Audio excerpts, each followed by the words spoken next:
ke-19 lahirlah pemikiran neoklasik, sebuah pandangan yang menekankan pilihan rasional, perilaku individu, serta peran pasar dalam mengatur aktivitas ekonomi. Dalam aliran ini, terdapat dua mazhab besar, yaitu mazhab Austria dan juga mazhab Cambridge. Keduanya sama-sama berpendapat bahwa nilai dan harga terbentuk dari keputusan individu. Namun, mereka menjelaskannya melalui sudut pandang yang berbeda. Mazhab Austria dengan tokoh seperti Karl Menger dan Eugen von Bauer menekankan bahwa nilai bersifat subjektif dan bahwa pasar terbentuk secara alami melalui interaksi manusia dari waktu ke waktu. Sementara itu, mazhab Cambridge yang dipelopori oleh Albert Marshall dan Arthur Cecil Figo lebih menonjolkan penggunaan matematika, konsep keseimbangan jangka panjang, serta analisis mengenai bagaimana biaya sosial dengan memengaruhi perilaku ekonomi. Di video ini, kita akan membahas kedua mazhab tersebut beserta pemikiran tokoh-tokohnya. Yuk kita lihat. Yang pertama, mazhab Austria. Mazhab Austria adalah aliran ekonomi neoklasik yang menekankan kepada kebebasan individu, subjektivitas nilai, dan mekanisme pasar bebas. Adapun tokoh utamanya adalah Karl Menger. Karl Menger adalah pendiri mazhab ini, dikenal dengan teori marginalnya, yang menjadi dasar pemikiran ekonomi Austria. Ada beberapa konsep penting dari pemikiran Karl Menger. Apa saja sih? Yang pertama, nilai bersifat subjektif. Artinya, muncul karena seseorang menganggap suatu barang berguna bagi dirinya.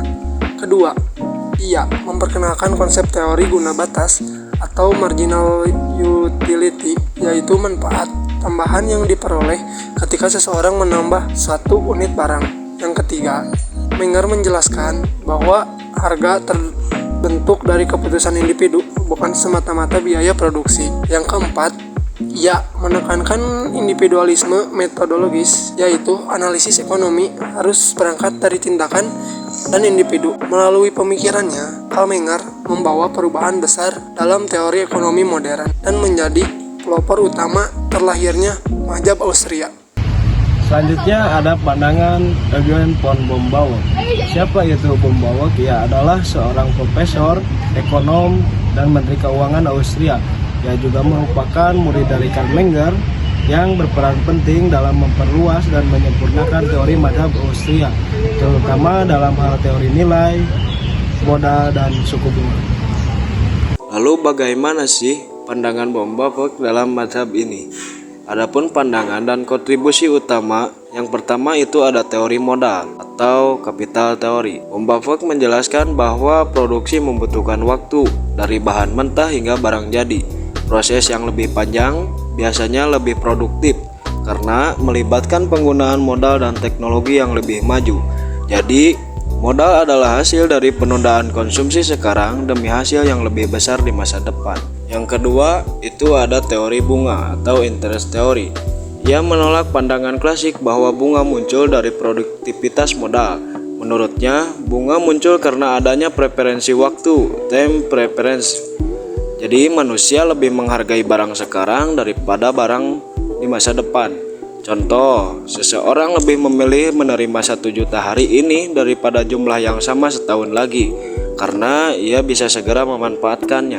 Lalu yang ketiga, ia juga mengkritik terhadap nilai kerja Karl Marx. Von Bauer terkenal karena mengkritik teori nilai kerja Karl Marx. Ia menilai bahwa nilai barang tidak bisa dijelaskan dari jumlah kerja yang terkandung di dalamnya, melainkan dari penilaian subjektif dan waktu tunggu dalam proses produksi. Adapun hubungan dengan mazhab Austria, yang pertama itu ia memperkuat dasar mazhab Austria yang menekankan nilai bersifat subjektif, harga terbentuk dari tindakan individu, dan pentingnya waktu dan proses dalam produksi.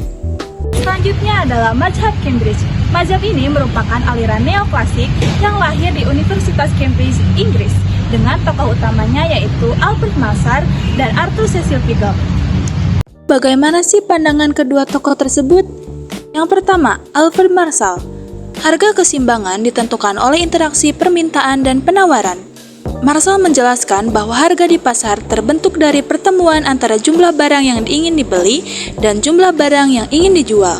Kedua, menggunakan asumsi ceteris paribus. Ia menggunakan konsep ini untuk menganggap faktor lain tetap tidak berubah. Pendekatan ini membantu memahami pengaruh satu variabel ekonomi tanpa terganggu oleh faktor lain. Yang ketiga, Marshallian Cross. Konsep ini menggambarkan kurva permintaan dan penawaran yang saling berpotongan.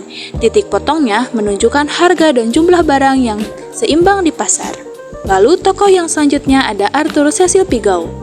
Pandangannya yang pertama, pasar tidak selalu efisien karena adanya kegagalan pasar. Pigou menegaskan bahwa pasar bisa menghasilkan hasil yang tidak optimal, misalnya saat ada dampak efek samping yang merugikan atau tidak diperhitungkan dalam harga. Yang kedua, pemerintah perlu campur tangan melalui pajak dan subsidi.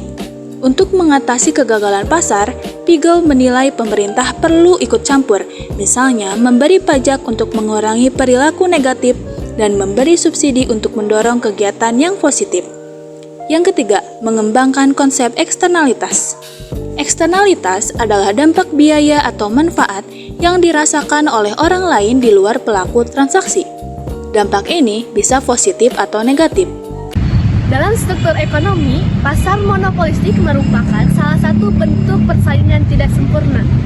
Disebut persaingan tidak sempurna karena pasar ini jauh dari kondisi sempurna karena memiliki banyak penjual dan juga barang identik. Pasar monopolistis muncul ketika hanya ada satu penjual yang menguasai seluruh pasar. Produsen menjadi price maker, tidak ada barang pengganti, dan hambatan masuk pasar sangat tinggi, seperti adanya paten atau penguasaan sumber daya tertentu. Hal inilah yang membuat perusahaan memiliki kekuatan penuh dalam menentukan harga.